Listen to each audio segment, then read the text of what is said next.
Everyone welcome back. तो एक नई क्लास में आपका स्वागत है और आई होप आप सबकी जो आईटी जैम की प्रिपरेशन होगी वो अब ज़ोरों शोरों से शुरू हो गई होगी। ठीक है, अभी अगर आपने बूस्टअप नहीं किया, गियर अप नहीं किया है तो अभी समय है अपनी प्रिपरेशन को ना थोड़ा सा एक नेक्स्ट लेवल पे लेके जाने का समय है। तो आज बात जो कर रहे हैं वो एक छोटा सा सेशन होने वाला है, डेडिकेटेड सेशन है ये, about what are the important topics for IT JAM 2024 from the quantum mechanics. ठीक है, इन टॉपिक्स का मैं कोई एक्सप्लेनेशन बहुत ज़्यादा नहीं करने वाला हूँ, मैं थोड़ा थोड़ा सा आपको आइडिया दूंगा आज। ठीक है, कि आपको कौन से टॉपिक्स पे ज़्यादा फोकस करना है। इन पे एक डेडिकेटेड सेशन और आने वाला है जिसमें मैं इन टॉपिक्स पे डिटेल डिस्कशन करूंगा। ये जो टॉपिक्स मैं आज बोलने वाला हूँ, डिटेल डिस्कशन होगा कि इस पर्टिकुलर टॉपिक में मेरे को और क्या क्या वेरिएशंस ट्राई करने चाहिए। इन पे डिटेल सेशन भी आने वाला है। तो फर्स्ट ऑफ ऑल शुरुआत करते हैं क्वांटम मैकेनिक्स की जो इंपॉर्टेंट टॉपिक्स हैं, जहां से क्वेश्चन बनने की प्रोबेबिलिटी बहुत ज़्यादा होती है। ठीक है, या इस साल भी जहां से क्वेश्चन मतलब पूछे जा सकते हैं। ये एक पूरा एनालाइज जो है वो स्टडी आपको मैं बता रहा हूँ कि क्या कहाँ से क्वेश्चन पूछे जाने की प्रोबेबिलिटी काफ़ी ज़्यादा है, क्योंकि क्वांटम मैकेनिक्स में हम लोग प्रोबेबिलिटी की बहुत ज़्यादा चर्चाएं करते हैं। तो क्या क्या प्रोबेबिलिटी कहाँ से क्वेश्चंस बनने की शुरुआत करते हैं इसकी। तो क्वांटम मैकेनिक्स में जो पहला टॉपिक जो है जहाँ से क्वेश्चंस बहुत ज़्यादा पूछे जाते हैं, दैट इज नॉर्मलाइजेशन। क्या चीज़? नॉर्मलाइजेशन। क्योंकि एग्जाम है और एग्जाम में नॉर्मलाइजेशन की बात ना हो तो ऐसा संभव नहीं है। तो normalization is the first topic जहां से आपको क्वेश्चंस पूछे जा सकते हैं। नॉर्मलाइजेशन आपको दोनों तरीके से पता होना चाहिए, मतलब जब आपको wave function as a state दिया हो या जब आपको एज अ लीनियर कॉम्बिनेशन दिया हो, मतलब as a function of X, suppose that आपको साई एक्स दिया है ना, या आपको लीनियर कॉम्बिनेशन दिया है। क्या दिया है? Linear combination.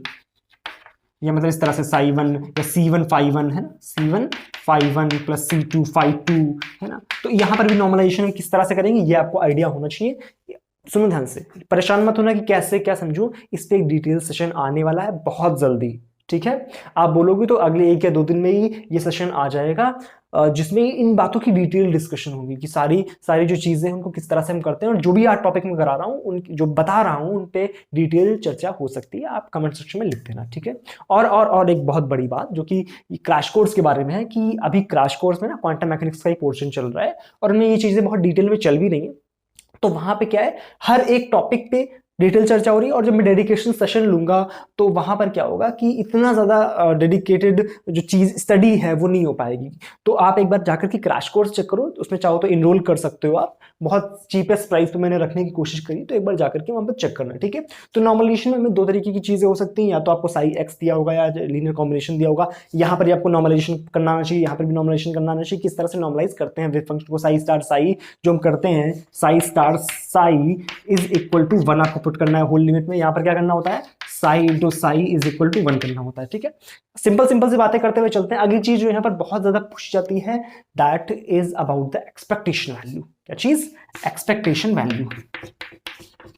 एक्सपेक्टेशन वैल्यू में से क्या क्या चीजें आती हैं? एक्सपेक्टेशन वैल्यू में भी आपको दोनों तरीके के फंक्शन दिए हो सकते हैं, मतलब आपको size of function of x दिया हो सकता है, आपको लीनियर कॉम्बिनेशन भी दिया हो सकता है, आपको इस तरह से भी दिया हो सकता है कि आपके पास एक ना जो 1D बॉक्स है और उस 1D बॉक्स में आपको इस तरह का फंक्शन दिया है कि सपोज दैट 1/√2 इंटू हमारे पास सम फाई वन, और ये फाई वन जो है that is equal to √2/L sine pi X by L है ना, प्लस 1/√3, और यहाँ पे फाई टू दिया है, और जब फाई टू है that is √2/L sine 2πx/L। तो इस तरह से आपको दिया हो सकता है जो आपका वे फंक्शन है वो इस तरह से भी दिया हो सकता है, बहुत लंबे एक्सप्रेशन में भी दिया हो सकता है। डरना नहीं, पहली बात तो ये। ठीक है, आपने घबराना नहीं है। ठीक है, ओके। अब क्या है कि अगर या ये दिया है या ये दिया है, आपको एक्सपेक्टेशन वैल्यू कैलकुलेट करनी आनी चाहिए कि किस तरह से हम एक्सपेक्टेशन वैल्यू को कैलकुलेट करते हैं। एक्सपेक्टेशन वैल्यू में अभी सिंपल एक्सप्रेशन लिखते हुए चल रहा हूँ, डिटेल चर्चा होती रहेगी इस पर। ठीक है, तो एक्सपेक्टेशन वैल्यू ऑफ ए हम किस तरह से कैलकुलेट करते हैं? अगर यहाँ पे दिया है तो हम सिंपल क्या करते हैं, साई स्टार ए साई डी एक्स। अगर नॉर्मलाइज नहीं है तो हम Sai star Sai D x से हम डिवाइड करा देते हैं। बट यहाँ पर क्या करते हैं, expectation value of A is equal to होता है psi A psi upon psi into psi, है ना। This is the methods of calculating the expectation values. This is the second most important topics जो कि मैंने आज सेलेक्ट किया है from the quantum mechanics. Normalization के बाद में एक्सपेक्टेशन वैल्यू की कैलकुलेशन। क्या यहां तक की चर्चा क्लियर है? ये 2 बहुत इंपॉर्टेंट टॉपिक्स हैं, यहां से क्वेश्चन कभी भी कहीं भी पूछा सकता है। थर्ड जो बहुत इंपॉर्टेंट टॉपिक्स है में से एक आता है, that is called the time evolution of the wave function. कि टाइम के साथ में जो वेव फंक्शन है वो किस तरह से कन्वर्ट होता है, that is called time evolution of wave function. Time evolution of wave function का मतलब क्या होता है कि हमारे पास आपको psi at zero, psi X at zero दिया गया है, यहां से आपको निकालना है साई एक्स एट टी, है ना। तो किस तरह से करते हैं, इसका फॉर्मूला हमारे पास क्या होता है, psi X comma T is equal to psi X comma zero into E raise to power minus I by H cross E N into T, है ना। जिस भी आपको उसकी एनर्जी आइगन स्टेट्स यहाँ पर रख देना होता है, that is the after time T का वेव फंक्शन, ठीक है। इस पर भी डिटेल चर्चा हम लोग करते रहेंगे, ठीक है। ये बात अपने माइंड में रखना कि अभी मैं सिर्फ बेसिक आपको टॉपिक्स बता रहा हूँ कि क्या टॉपिक्स है ना। तो नॉर्मलाइजेशन, एक्सपेक्टेशन वाले नोट करके रखना, time evolution of wave function, this is the third most important topic.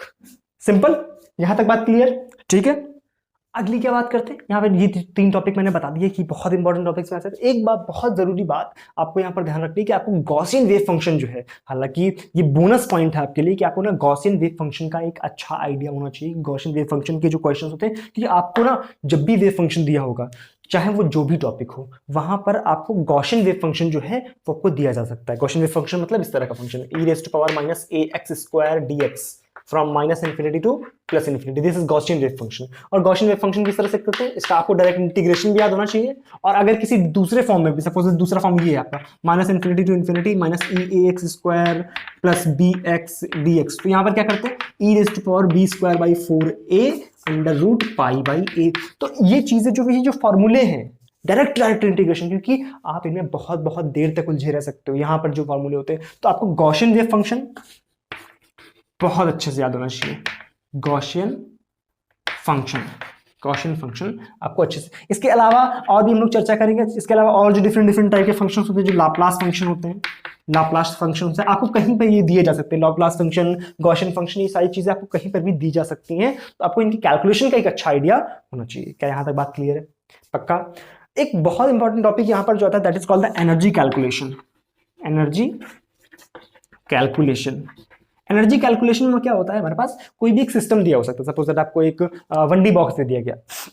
अब 1D बॉक्स में आपको एनर्जी पूछी जा सकती है किसी पर्टिकुलर स्टेट की। सबसे सिंपल क्वेश्चन ये हो सकता है कि आपको किसी भी पर्टिकुलर स्टेट की एनर्जी पूछा सकती है, तो आपका फॉर्मूला बेस्ड है ना। फॉर्मूला बेस्ड क्या होता है, एनर्जी क्या होता है, N square pi square H cut square upon 2ma square, है ना। ये क्या है मेरे पास, एनर्जी। यहां से जो सिंपल क्वेश्चंस बन सकते हैं, 2D बॉक्स आ जाएगा, तो 2D बॉक्स में फॉर्मूला थोड़ा सा आपका एक्सपैंड हो जाएगा, 3D बॉक्स में और एक्सपैंड हो जाएगा। ये बात समझ आती है? अच्छा, बट बात क्या होती है, आपको ना एनर्जी स्टेट दी गई, सपोज दैट कि आपको किसी स्टेट की एनर्जी दी गई, इसी चीज में बता रहा हूं, सपोज दैट आपको एनर्जी दी गई है किसी स्टेट की, और बोल दिया कि that is from the 3D box, that is from the 3D box. तो 3D बॉक्स का फॉर्मूला हमारे पास क्या होता है, nx square plus ny square plus nz square. अगर हमारे पास क्यूबिक बॉक्स है, क्या आ जाता है, पाई square H cut square by 2ma square. This is the formula for 3D box. Simple. अच्छा, यहां पर क्या होता है कि हमारे पास आपको एनर्जी अगर दी गई है, तो वहां पर आपसे ना डीजेनरेसी पूछ सकते हैं। व्हाट इज द, इसी में ना एनर्जी कैलकुलेशन में जो सब टॉपिक है, दैट इज डीजेनरेसी, कि आपसे एनर्जी दे करके आपसे nx ny nz की वैल्यूज, कितनी वैल्यूज हैं, that is called the degeneracy. कि suppose that 3 pairs of nx ny nz के लिए दिस एनर्जी सेम, तो that is called the degeneracy. और आपसे डीजेनरेसी भी पूछी जा सकती है यहाँ पर, तो इसका बहुत खास ख्याल रखना है कि इस एनर्जी कैलकुलेशन में भी बहुत वेरिएशंस हो सकते हैं क्वेश्चंस के। इसकी बात हम लोग डिटेल क्लास में करने वाले हैं, ठीक है। तो वेरिएशन समझने आपको क्या क्या वेरिएशंस हो सकते हैं, यहाँ पर किस किस तरह के क्वेश्चंस आ सकते हैं, ये चीजें अपने दिमाग में रखनी है। अगली जो बहुत इंपॉर्टेंट चर्चा होती है, that is called potential calculation. Potential calculation का मतलब क्या है, जब आपको श्रोडिंगर इक्वेशन दी होती है, आपको कोई एनर्जी दी जा सकती है, ठीक है, एनर्जी आपको दी जा सकती है, और वहां से आपके श्रोडिंगर इक्वेशन क्या होती है हमारे पास, minus H dot square by 2m, है ना, D square psi by D X square, है ना, plus v into psi is equal to E psi. अब आपको वहां पर e दिया जा सकता है, ये चीज आपको पता होती है, यहां से आप पोटेंशियल कैलकुलेट कैसे करोगे, that is the other process. वो भी आपको कैलकुलेट करना आना चाहिए, नहीं आता तो आप नीचे कमेंट सेक्शन में लिखो। डेडिकेटेड क्लास में मैं बहुत आराम से इन चीजों को करा दूंगा, मैं 1 घंटे से 1.5 घंटे की क्लास भी करा दूंगा, मेरे को कोई दिक्कत नहीं। बट आप बताओ एटलीस्ट कि इन चीजों में मेरे को प्रॉब्लम आ रही है, ये चीजें कैसे सॉल्व करेंगे, ये चीजें बताओ अपनी बात, क्योंकि अब टाइम के लिए ना शर्माने का समय चला गया है, अब आपके पास टाइम नहीं है ज्यादा। इस बात को समझो, सेंसिटिविटी समझो कि चीजों के लिए आपके पास बहुत टाइम नहीं है, आपको चीजें रैप अप करनी पड़ेंगी धीरे धीरे आपको हर टॉपिक रैप अप करना पड़ेगा। क्या बात समझ आ रही है? तो these are all about the important topics from the quantum mechanics, जो कि आपके 2024 आईआईटी जैम के एग्जाम के लिए काफी इंपॉर्टेंट है। और इनमें से अगर कोई भी चीज आपको डाउट दे रही हो, कोई भी चीज प्रॉब्लम दे रही हो, आप नीचे कमेंट सेक्शन में लिख सकते हो या सीधे एप्लीकेशन पर आकर के, टेलीग्राम पर आकर के बात कर सकते हो। जो कोर्स की मैंने बात करी, क्रैश कोर्स जो है आपका लगातार चल रहा है, कहां पर? एप्लीकेशन पे, जिसकी जो लिंक है that is in the description box. और बाकी चीजें बताते रहना, ठीक है? चलो मिलते हैं नेक्स्ट क्लास में, तब तक के लिए थैंक यू सो मच और बाय बाय।